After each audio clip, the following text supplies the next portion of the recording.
Selamat pagi, salam sejahtera. Terima kasih karena bersama dengan saya di Nazilin Unity Channel. Hari ini kita digemparkan dengan berita daripada mahkamah.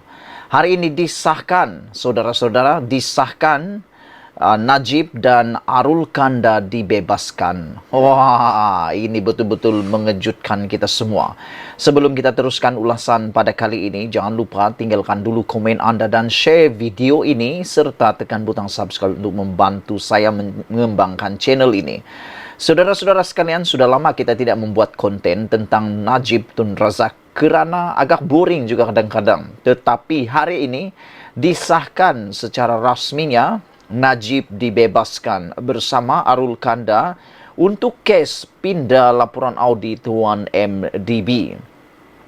Bekas Perdana Menteri Datuk Seri Najib Tun Razak dan bekas Ketua Pegawai Eksekutif CEO 1MDB Arul Kanda Kandasamy dibebaskan oleh Mahkamah Tinggi pada hari ini atas pertuduhan meminda laporan audit syarikat strategik negara 7 tahun lalu.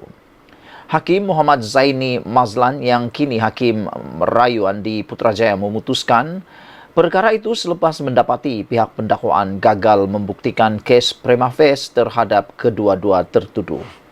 Ini bermakna kedua-dua tertuduh dibebaskan daripada pertuduhan itu dan tidak akan dipanggil untuk membela diri. Bekas ahli Parlimen Pekan itu dan Arul Kanda yang hadir di mahkamah dengan memakai kot hitam kelihatan ceria selepas mendengar keputusan tersebut dibacakan. Najib kemudiannya keluar daripada kandang tertuduh dan memeluk anak perempuan dan istrinya, Datin Sri Rosmah Mansur.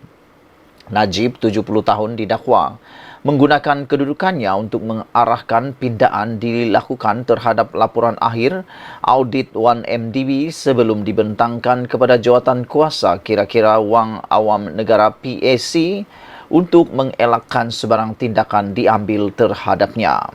Arul Kanda pula berumur 46 tahun didakwa bersubahat dengan Najib dalam membuat pindaan tersebut bagi melindungi bekas ahli Parlimen Pekan itu daripada tindakan tata tertib, sivil dan jenayah berkaitan 1MDB. Perbuatan itu didakwa dilakukan di Kompleks Jabatan Perdana Menteri Pusat Pentadbiran Kerajaan Persekutuan Wilayah Persekutuan Putrajaya antara 22 hingga 26 Februari 2016. Mereka didakwa mengikut Seksyen 23 dalam kurungan 1 dan 24 dalam kurungan 1 Akta SPRM yang memperuntukkan hukuman penjara maksimum 20 tahun dan denda 5 kali ganda nilai suapan atau RM10,000 mengikut manah lebih tinggi jika sabit kesalahan. Sebelum ini, pendakwaan dikendalikan oleh Timbalan Pendakwa Raya Kanan Datuk Seri Gopal Siram, namun bekas Hakim Mahkamah Persekutuan berusia 79 tahun itu meninggal dunia pada 29 Januari lalu. Ia diteruskan oleh pasukan pendakwaan sedia ada dan ada antaranya Timbalan Pendakwa Raya Ahmad Akram Garib dan Muhammad Mustafa P. Kunyalam.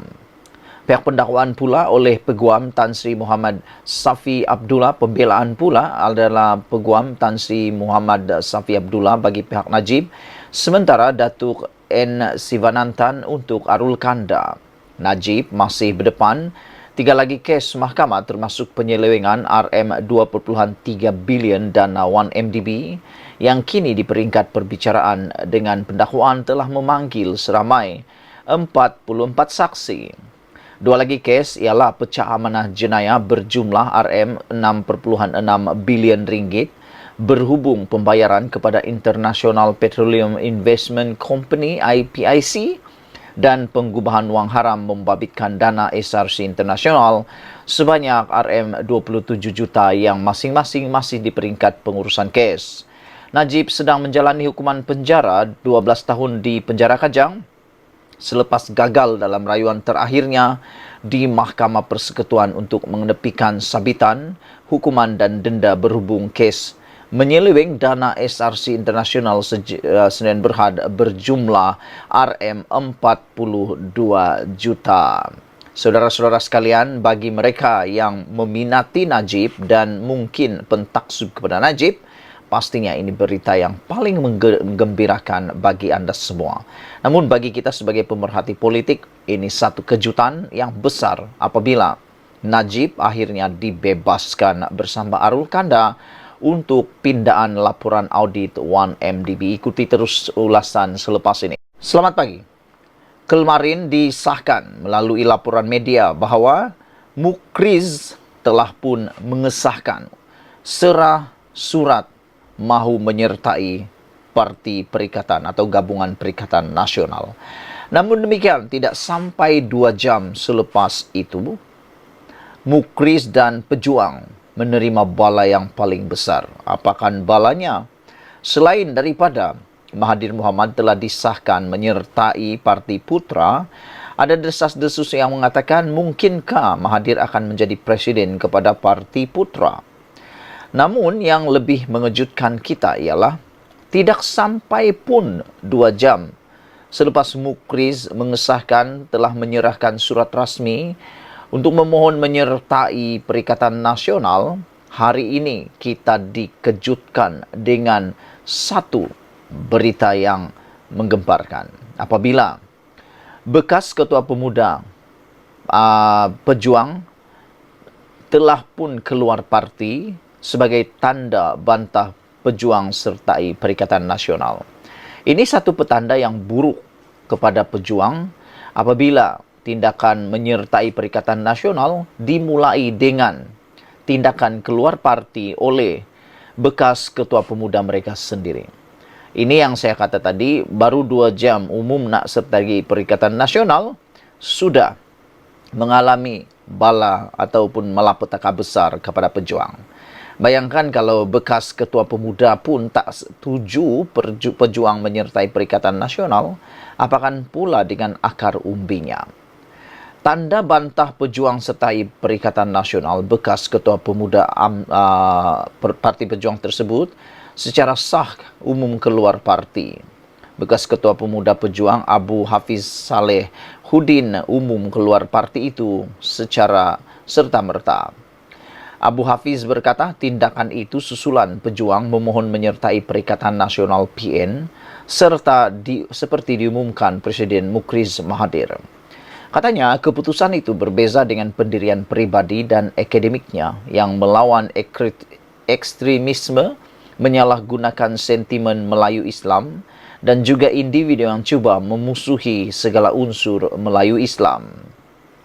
Saya mengambil inisiatif pribadi mengulas dan melawan ucapan, tulisan serta apa-apa naratif manipulasi agama bangsa secara terbuka yang digunakan secara melampau dalam Perikatan Nasional terutama PAS, kata beliau. Oleh yang demikian, saya telah memaklumkan kepada Pejabat Setiausaha Agung Pejuang akan pemberhentian keahlian saya hari ini bagi lebih memfokuskan kepada tugas akademik dan hal-hal lain, kata beliau. Semoga pejuang dan kepimpinannya terus dibimbing Allah dalam ranah politik Malaysia. Abu Hafiz berkata, beliau menghormati segala perancangan dan keputusan strategik ingin dibuat kepimpinan pejuang serta meletakkan jawatan sebagai Ketua Pemuda pada 11 Disember lalu. Katanya, keputusan itu dibuat selepas mengambil kira pelbagai pertimbangan termasuk rasa bertanggungjawab atas prestasi parti pada PRU 15. Terdahulu, Mukriz berkata pejuang memohon menyertai PN dan surat permohonan sudah dihantar kepada pengerusi gabungan itu iaitu Muhyiddin Yassin semalam.